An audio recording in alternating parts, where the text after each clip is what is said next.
샬롬. 예수님 기적 시리즈 네 번째 시간, 오늘은 그 아홉은 어디 있느냐 내용으로 영상 안내 드리도록 하겠습니다. 동일하게 앞쪽에 4컷의 페이지는 그림을 그리든 설교 요약을 하든 아이들이 설교에 집중할 수 있도록 활용해 주시면 되겠고요. 아래 본문을 함께 읽어보시는 게 좋겠습니다. 첫 번째 질문으로 들어가겠습니다. 예수님을 만나 10명의 나병 환자는 어떻게 했나요? 라고 이야기하고 있습니다. 어떻게 했습니까? 멀리 서서 소리를 질렀습니다. 뭐라고 소리 질렀죠? 우리를 불쌍히 여기소서라고 이야기했습니다. 여기서 한 가지 짚어볼 것은 레위기 11장에 보면 나병 환자 규례가 나타납니다. 나병 환자들은 5가지의 행동을 해야 하는데요. 첫 번째는 옷을 찢었습니다. 그리고 머리를 풀어헤치고 입술을 가리면서 부정하다 부정하다 라고 외치고 지내야 했습니다. 뿐만 아니라 가족들과 함께 지내지 못하고 진영 밖에 혼자 살게 했습니다. 머리를 풀어헤치고 옷을 찢었으니까 딱 구분이 났겠죠. 그리고 사람들로부터 전염의 위험성을 보호하기 위해서 부정하다, 사람들 가까이 가지 못하게 했고 함께 지내지 못했던 것이죠.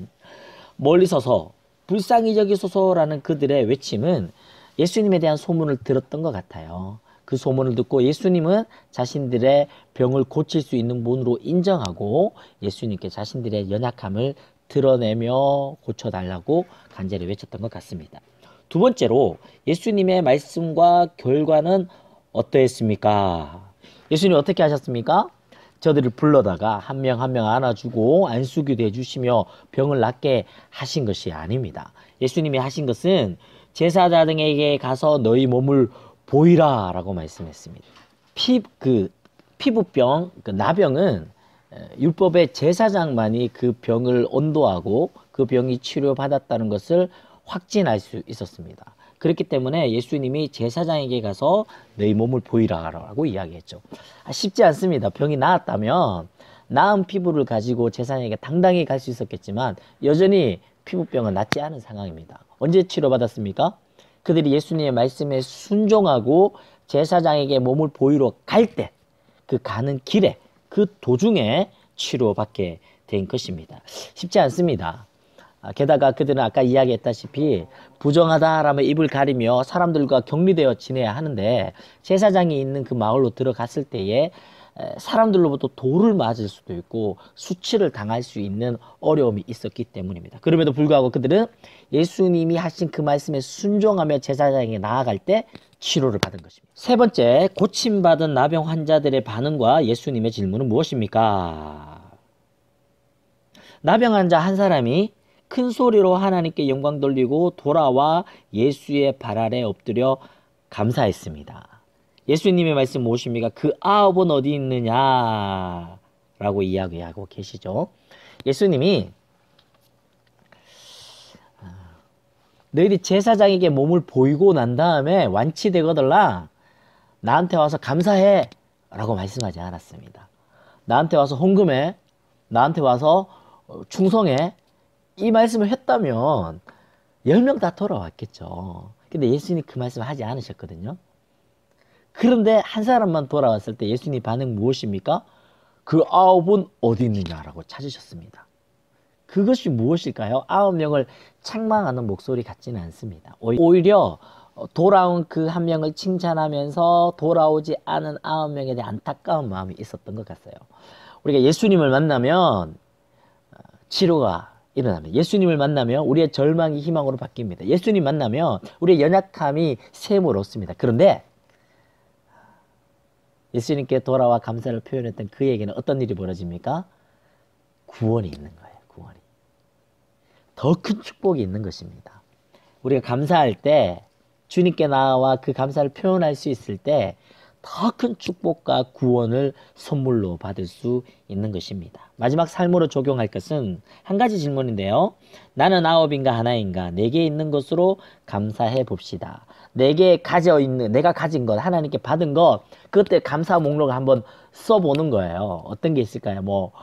부모님, 가정, 건강, 공부할 수 있는 것, 여러 가지 감사의 제목들, 항목들을 적어볼 수 있을 것 같습니다. 그것을 주님께 감사를 표현해 보는 것이죠. 찬송가 429장에 받은 복을 세어 보아라. 크신 복을 내가 알리라. 받은 복을 세어 보아라. 주의 크신 복을 내가 알리. 우리가 기적 시리즈를 다뤄보고 있는데요. 마지막 순서입니다. 이런 글을 제가 적어봤어요. 몇 가지를 감사할 수 있나요? 나머지 9은 어디 있나요? 없음에서 있음이 기적이라면 없음에도 있는 듯 감사하는 것 또한 기적입니다. 없는데 있는 것이 기적이잖아요. 그런데 없는데 마치 있는 것처럼 감사할 수 있는 것 또한 기적이라는 것입니다. 아, 놀라운 표현 아닙니까? 아이들이 감사를 표현하고 하지만 없음에도 불구하고 감사할 수 있는 것. 있는 것으로도 감사하지만 없음에도 감사할 수 있는 것. 그것이 바로 기적이 아닐까 싶습니다. 더불어서 마지막으로 기적을 좀 살펴볼 때 보이지 않는 주님을 내가 믿을 수 있다라는 것. 나 같은 죄인이 주님을 알고 믿고 감사하고 이 시간 교회에 나와서 예배하고 있다라는 것이 이 세상 그 어떤 것보다 가장 큰 기적이 아닐까 싶습니다. 오늘 우리가 김정은 그 위원장이 대한민국에 내려와서 정상회담을 했는데요. 누가 이런 일들을 상상이나 했겠습니까? 정말 기적 같은 일이죠. 도저히 일어나지 않을 것 같은 것들이 이루어졌을 때 우리는 기적이라 이야기합니다. 동일하게 나 같은 죄인이 보이지 않고 만져지지 않는 그 하나님을 믿고 예배하고 찬양한다라는 것, 도저히 설명할 수 없는 이 믿음의 근거들이 바로 우리가 가지고 있는 가장 큰 기적이 아닐까 싶습니다. 아이들과 함께 감사의 항목들을 다룰 때 나에게 하나님 믿음 주신 것에 대해서 잊지 않고 감사하고 가장 큰 기적 주신 하나님께 함께 감사하는 시간이 되면 참 좋겠습니다. 선생님들 한 주간 수고 많으셨고요. 한 달간 또 수고 많으셨습니다. 내일 우리 교사 아우팅 하면서 정말 행복한 시간 보냈으면 좋겠고요. 이번 주일에는 우리 공과를 어떻게 준비하고 어떻게 잘 진행할 수 있을지 함께 테이블 토의하려고 하니까요.